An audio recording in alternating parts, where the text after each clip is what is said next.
In today's video, I'll teach you how to log in Simmons Bank online banking. First of all, launch open any browser of your choice. You can see over here I've opened Google Chrome.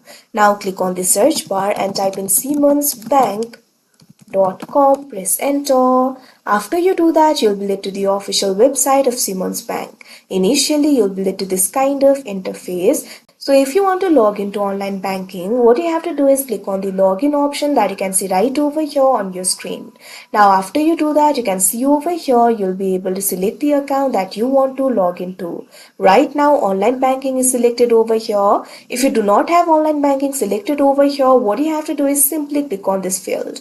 Now make sure to click on this option, online banking. Now after you do that, over here, what you have to do is enter your user ID. Click on the field of user ID and enter the user ID over here. After you do that, what you have to do is click on the go option that you can see on the screen. After that, you'll be prompted to enter your password. Simply enter the password of your online banking. After that, you'll be logged into your account. So that is how you log in Simmons Bank online banking. I hope you found this video helpful. Thank you for watching.